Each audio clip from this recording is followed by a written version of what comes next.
Good morning, everyone, and welcome to this edition of the Morning Commute. My name is Clémence, and I'm hosting this show today with Marcus. Marcus, how has your week been so far? Yeah, Clem, it's been good, thank you. A little bit of excitement in our village last night when we had the bomb squad here because they discovered a World War II bomb in a neighbour's garden. So thankfully no bangs yet, so we seem to be doing all right. So all good. How about you? How's your week going? Yeah, it's been pretty good. I'm just sitting here on the sofa with an immense backache, so I might be rearranging myself during the show sometimes. That's what you do when you do PE with Joe Wicks, I guess. So coming up today, we have Tight as Thomas Frugal Tip of the Day, and we also have an interview with Natalie Wright from Mazar. And we have also our first conference focus feature. I think everyone's very excited to know what's happening with the conference, where Rohan and Adam Owen will be answering some of your questions. But before all of that, we have Laura from New Model Advisor with the headlines. Hi, Laura, everyone. over to you. Hello. So big news this morning from the Financial Services Compensation Scheme. They've announced their levy for this year. So they've announced they will levy regulated financial firms £649 million this year, which is 14 million more than they indicated they would levy for the year back in January. They said this is partly in order to cover London capital and finance claims. So they've earmarked around 44 million to pay for claims for a small number of those investors who lost money when the firm collapsed. I think that money is covering about 159 investors who lost money out of about 11,600. And they've also set aside around 75 million to cover management expenses. So that's just the costs of running the scheme. Big news yesterday evening on bonds as well. The UK government sold its first negatively yielding long-term bonds in history.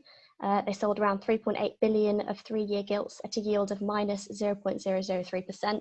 So only just into negative territory, but it's something worth keeping an eye on, I think. An exclusive story from us this morning about Tilney. So Tilney is closing down its fund management division, Tilney Fund Managers. It's currently in liquidation, and that's because it's merged its UK-based Best Invest multi-asset portfolios with its Irish collective asset management vehicle, which it inherited from Towery when it acquired it in 2016. So fund management services for this consolidated range of active portfolios are now outsourced to an Irish fund management firm, and the portfolios are now regulated by Irish law.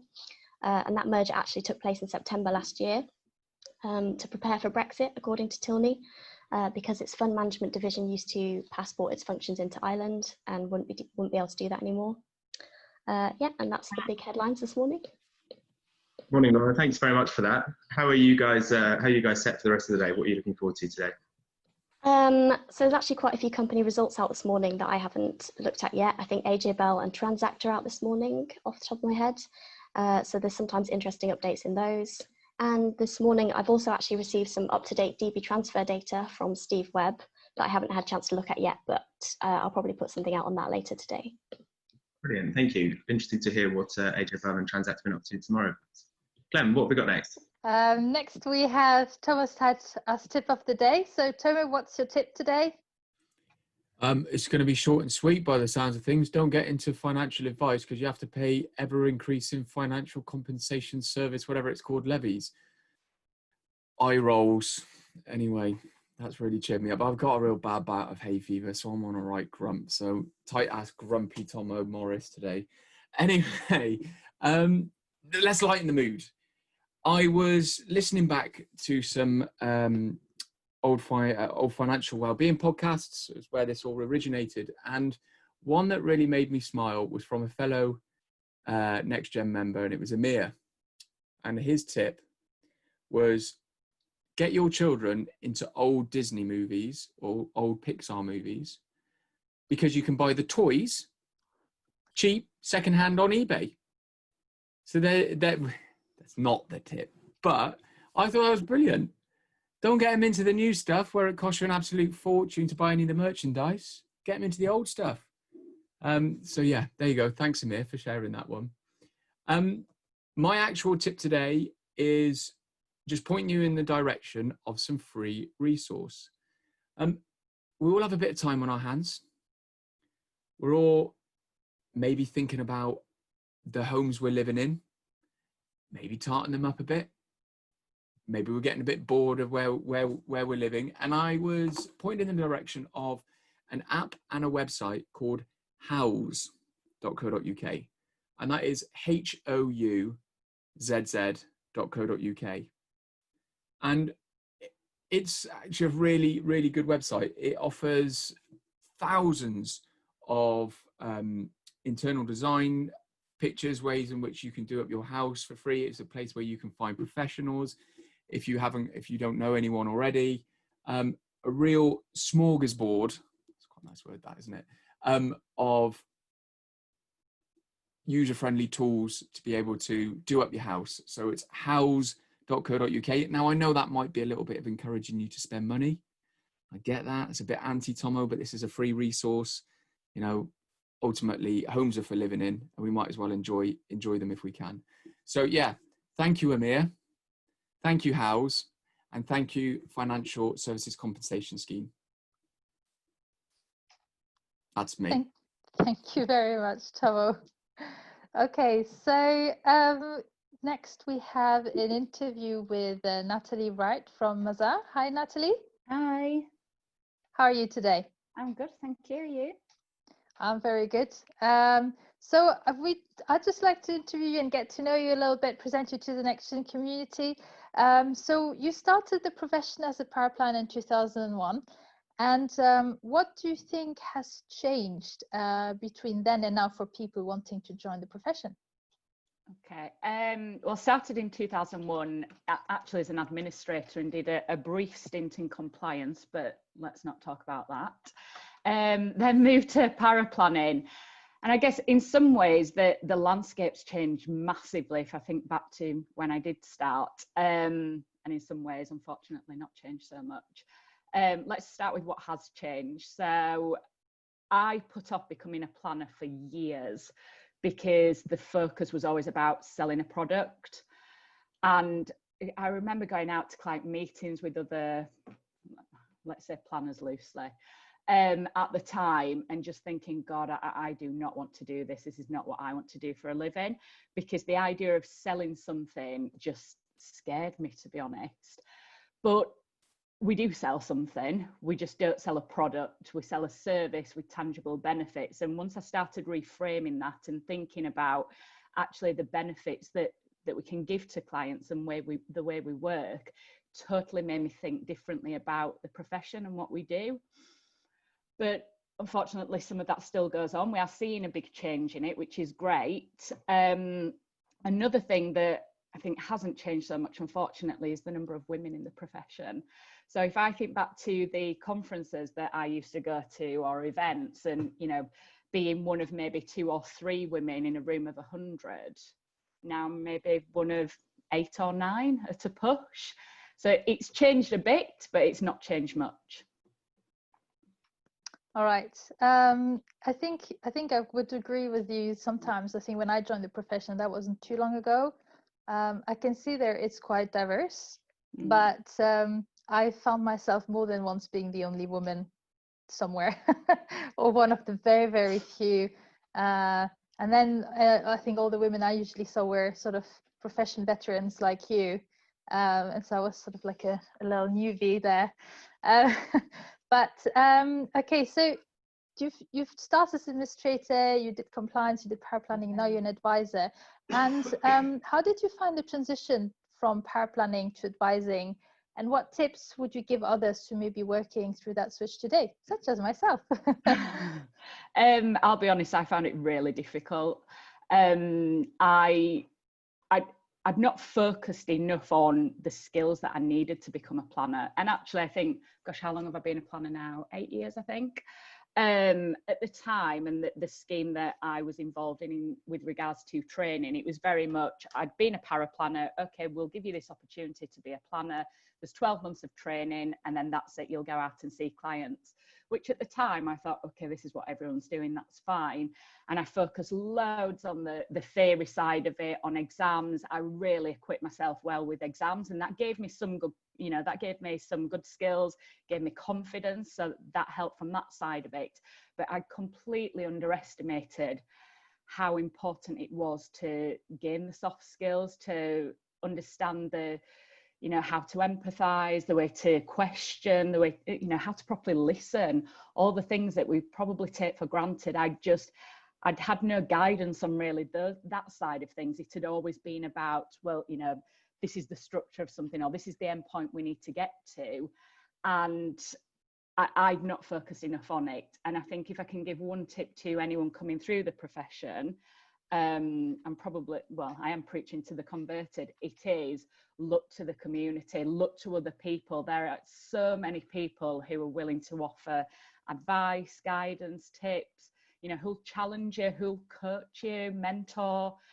You know, if I'd have had this around when I'd have been transitioning, that would have been incredible. You know, all the podcast, the information that people put out to help others for free, it's amazing, actually. Thank you. Your current role at Mazar is the head of UK Family Business and Financial Planning Director. Can you tell us more about your role, what it entails, and what you enjoy about your job? Yes. So head of family business is a national role that I took on in December. Probably quite unique in that because Mazar's financial planning is part of the Mazar's accountancy group, that role actually sees me working with all our other services, so with audit, tax, corporate finance. So I'm heading up strategy for family business sector for the whole of Mazars UK. So looking at how we fully integrate financial planning with each of our other services.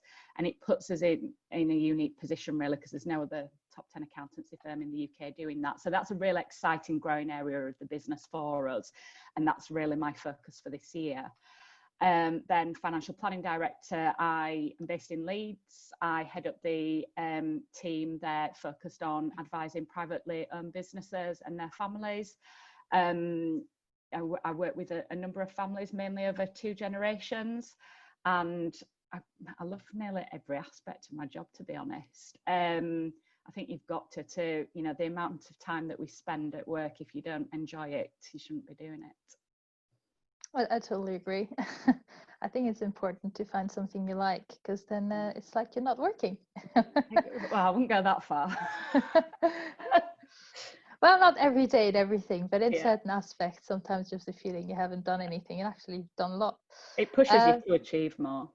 Yeah, exactly.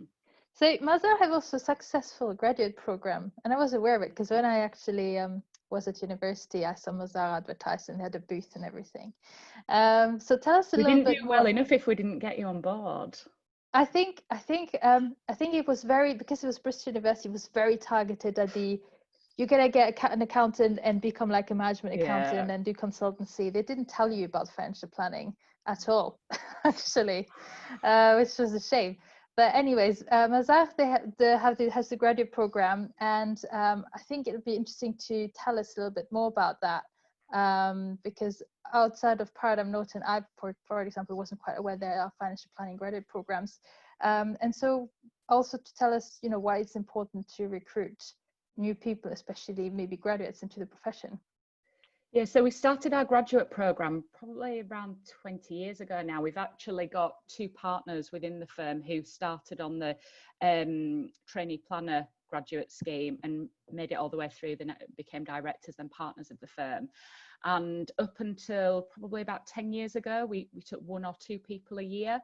We really ramped that up to around 6 years ago to about 7 people, and as of this year I think we've got 14 people in the next cohort. It's quite a structured scheme. It lasts for 4 years, which does put a lot of people off when they want to join us, because they have plans to be out there seeing clients very quickly. They don't like the idea of waiting the full 4 years, but we are really set on that, because it shows us that, you know, the type of clients that we're dealing with and often the challenges that we have to deal with being part of an accountancy firm, it takes a long time to equip people with the skills that they need to go and advise those clients confidently and competently. So we do put a lot of effort into training the graduates during that 4 years. The first year is really about the theory, understanding financial services, starting their exams, and then from year 2 we move them into paraplanning. They do a year around paraplanning and understanding the importance of the role of paraplanners working with the planners, and then year 3 and 4 they work directly with the planners, go out to client meetings, and it's a much more hands-on approach at that point to then lead them into becoming planners after year 4. And we do a lot of hand holding as well. We don't just say, you know, 4 years is done, now you're going out to see clients, you know, you've got a target, here you go. It's we do transition them. So I've had a trainee with me for 3.5 years, and last September he was signed off, and then we've had like this 6-month period of kind of easing him in. He's taken over some of my clients, and that's been a really nice transition for him, and he's doing amazingly well. So that's been great. And it's really important for us as a business, you know, we focus on long-term sustainability. The only way we're going to do that is to continue to bring people through. There's a huge shortage of skills and people in the financial planning profession. And we need to be plugging that gap now. We need to be bringing people through, because the need for financial advice is increasing constantly. That's not going to change, it's only going to grow. We need to be bringing people through, and we need new ideas, new thinking. We need to challenge each other, and having new people coming through will help us do that. Thank you. I mean, I totally agree. I think it's very hard to be a sustainable business if you can't get new generations in and then do that. So next question is about something really great, is that in 2018 you were recognized by the PFS as the Chartered Financial Planner of the Year. And what did that mean to you, and what do you hope other next gen planners can take from your experience? It was third time lucky, so that it took a while to get there. But no, to be honest, it was a really valuable experience for me. And when I say that, some people often laugh actually and say, how could it have been valuable to go through it 3 times? Because you do get quite a grilling when you go and have the final interview. But actually going through the first experience in 2016, it was starting that actually that led me to find Next Gen and led me into this kind of community. And a lot of it was around thinking more about why did I want to improve? What was it that was leading me to want to be better, to learn more? And involving myself in this community really pushed me on that, seeing what other people were doing and thinking, God, I want to do more, I want to be better. It really did help from that perspective. And I think, you know, one of the things I think is so important is to pay it forward and to share our experiences, our knowledge. It's the only way we are going to get better, you know, as a profession. And I found other people help me to do that. So I hope that I can add some value in helping others as well. Thank you. Much has been actually written about the profession as it is at the moment, and also, I think you also touched it upon in your last question, is, you know, if we all help each other, then it can only get better. So what, in that context, what are your hopes for the financial planning profession in the future? I think it's easy to think when we're in this bubble, in this community, that this is what financial planning looks like generally, and that everybody's doing this, and it's really not. We need to grow this community. We need to get more people on board with sharing, you know, ideas, experiences, challenging each other, but doing it in a constructive way. So I know at the Next Gen conference that there were some stats, and I can't recall what they were, about how many messages there've been on the Slack group, and nothing negative, actually people being really encouraging. That is the best way to bring the best out of this profession, and it will help us to strengthen, you know, how we work with our clients, how we work together. It strengthens public trust. It is only going to get better if we do more of that. And there's no reason why we shouldn't. We just need to be doing better. Thank you. So final question, we also asked that of all our guests, is what are you most looking forward to when the lockdown's lifted? Can I have 2 things? Yeah, go on. Only because the first thing that I absolutely promise my daughter I will do is she is desperate to go to the park on the slide, and every day we walk past the park and that is the one thing she wants to do, so that's number one on my list. And then second, from a kind of selfish perspective, I can't wait to go swimming, like just to go in the water and go swimming and have, I feel like that will be freedom. Yeah, thank you. That's great. Thank you very much, Natalie. I hope you have a really great rest of your day. Marcus, what do we have next? Thanks, Clem, and thanks for joining us today, Natalie. I hope you're able to get to the park and get on that swimming sometime soon. So next up, we've got the Commute's newest feature, Conference Focus, where we've got the pleasure of being joined by Rohan and Adamo, who will be answering your questions. So if you've got any questions for them both, please pop them in the chat box now. So Adam, perhaps I can kick us off by asking how the conference planning is going so far. Marcus, yes, thank you. I think more than anything, I'm just delighted that we managed to get away with a 10-minute massive advert by calling it Conference Focus and making it a feature. So that's brilliant, isn't it? And thank you everyone for not logging off as soon as you heard that. So yeah, you know, the conference planning is going really well actually, and yeah, there's a lot to do, of course, and we're now just in that sort of final month of planning and delivery. So yeah, lots going on. We've sorted the technology, which is brilliant. We have organized the schedule, which is great. We're actually still doing some curation on some of the CPD content and things like that. But the 24-hour global commute is coming together really well also. So we've got lots of news on that. Yeah, I mean, the global commute is certainly something I'm really looking forward to. How's it been trying to find people from all over the world to take part? You know, so far so good actually.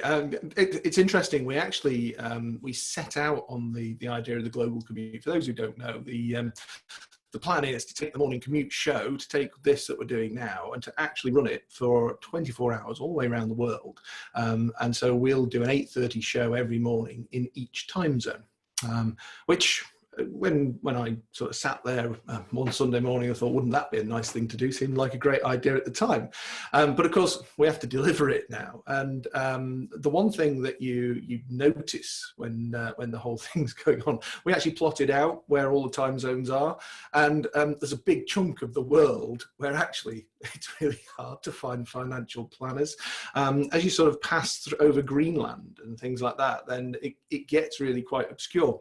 So we may not actually find that we have a financial planner representing absolutely every time zone, but what we'll do, we'll have planners who actually are close enough to that time zone so that we can be talking with guests right the way around. And of course, you know, from an audience perspective, there'll be people joining us from around the world, but also, you know, there will be, I'm sure, one or two of our regular audience will be sat there at 3 o'clock in the morning, listening into the show and watching some of the great challenges that we've got going on. I'm hoping that Ro will actually cook breakfast with Nathan in every time zone. Ro, what do you reckon? 24 breakfasts? Not a chance. But add as well, I mean, it's just ridiculous. I don't even know where that idea came from, and you're just a glutton for punishment, really, aren't you? I think, yeah, I think I'm beginning to realise that. And I've planned my sleep pattern ahead of it, so that actually I've been looking into the science of all of this sleep stuff, and actually I can build up enough sleep in order to produce a show for the full 24 hours. So my challenge will be to go through the 24 hours, but also then beyond that, of course, we've got our CPD year in a day following that. So of course I'll be producing that as well. So although it's 24 hours of the commute, there's then another full day to go after that. So so that's going to be fun. But of course the show isn't on the whole time, so I'll be able to power nap and drink lots of coffee, so that'd be good. But actually the big thing for the 24-hour show is the charity fundraising aspect of it. And we've got two great charities, and we're really starting to build up some super challenges now. So just to give you an idea, we've got Steve Martin, who is going to do something extreme in terms of exercise. He's got a group of people around. I think James Mousley's been roped into that. So there's going to be some level of triathlon. Andrew Cook has joined them, and he's going to row the channel. from his garage, of course, because it's all socially distanced challenges, but he's going to do the distance of the channel, which I'm told in rowing terms is actually quite a significant feat in itself. Jess Gear, who was on the show yesterday, is going to climb Ben Nevis on her stairs. I'm not sure, Jess, I'm not sure if you're on the call today, but I'm not sure if Jess is actually going to come back down again, or if she's just doing the vertical climb distance. But yeah, Jess is going to go and do Ben Nevis. And this is a call to action now for anybody else. We've got two brilliant charities who are really struggling right now. And all charities are struggling, but there are a lot of people in the profession who are going to support CF Warriors, is our first charity, and the Stroke Association this year. And a lot of those physical challenges that were going to happen have had to be cancelled. And I was chatting away with the Stroke Association the other day, and they've had to furlough a lot of people. And so their fundraising efforts, they've had to furlough a lot of the people who are coordinating fundraising. And so they've really had a big impact on their activities for this year. So there's a real chance and opportunity for us to do something for those charities. And we'd love to hear from as many people as possible who want to get involved with a challenge anytime over that 24 hours. Doesn't have to be massive, but if you've got an idea and you want to do it, you can join Alistair Walker's gaming crew, who are going to do some level of gaming challenge over the 24 hours. I'm not sure whether they're going to do 24-hour Minecrafting or something, and they can build an entire next-gen community in Minecraft, but something is going to happen in that regard. And so we're going to publish all of those particular challenges next week and do a full list, and then we'll roll out the fundraising aspect of things. So really excited about that. And so moving on from the 24-hour commute, obviously the major event of the week is the curry night and the awards all rolled into one. That's going to be a technological as well as a culinary and God knows what else kind of a challenge. Tell us a little bit about how that's going to work. Cool, okay. I'll tell you what, I'll take a little bit of this, Ad. So curry night, first of all, we have secured a chicken curry recipe and a vegetable biryani recipe. So they're going to be coming around shortly, but also a naan bread recipe. So we still will have a competition for biggest naan. So whoever can somehow do that, I've got no idea how you're going to make a huge one like they do in the clay ovens or whatever, but I'm sure somebody's got a pizza oven in their garden they can cheat on, or whatever it is. But in terms of the awards, Ad, I believe, are we sending out the details of that? Is it end of this week, or is it starting next week? Yeah, I think the awards will be announced on Monday, so they're going out just after the weekend. And we've got loads of great categories. You don't have to buy a table for our awards, of course. The tables are free. The quality of the food is entirely up to yourselves, which is even better. We've got a few interesting things going on that evening as well, though. So it will be an event. It's not simply a case of sit and eat a curry and watch a Zoom broadcast. We're actually going to turn it into a bit of an event. And I have just noticed in the chat that the Ellises have actually suggested a 24-hour drinking challenge. So that could be quite good fun as well. I'm not sure whether or not we can actually get health and safety sign off on that one. But yes, so there'll be a lot going on the Wednesday, which is curry night.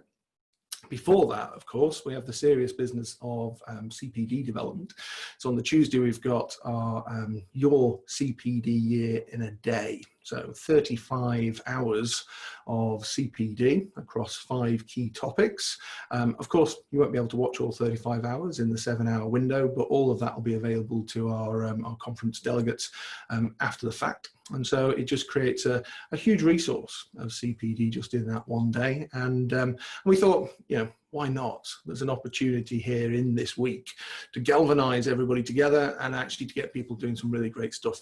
So we're just talking with our curators on that now, and we've got some organizations have stepped up to the plate. So for example, the well-being stream for that day is actually being curated by the Initiative of Financial Wellbeing, and Chris Budd has been doing a lot of work in the background on that, and we'll announce the other curators as we go along this week.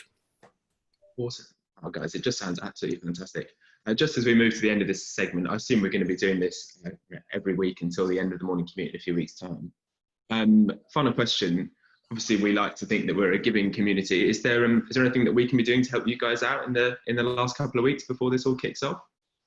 Yeah, send coffee. Send coffee. I'm only kidding. It's not just send coffee. Yeah, there is loads actually. We're really keen to hear from people. We've got some. We haven't mentioned the main conference day itself. We've got our 30 speakers, and if you can give those 30 speakers loads of love and support, they've been working really hard the last 6 months through the Speaker and Influencer program, and so there's so much going on. But in particular, charity challenges for the first day would be really great. Anybody who wants to get involved, drop us a line or DM us through the Slack, and we'll be absolutely delighted to welcome everybody on board. Brilliant. Thank you. Thanks both for joining us today. We'll see you again next week, I'm sure. Clem, over to you. Thanks, everyone. Thanks, Rohan and Adam. So next week on the show, well, actually, first we have Friday. I forgot that it was not a bank holiday. May is so confusing. We have our usual well-being thought of the day with Chris Budd.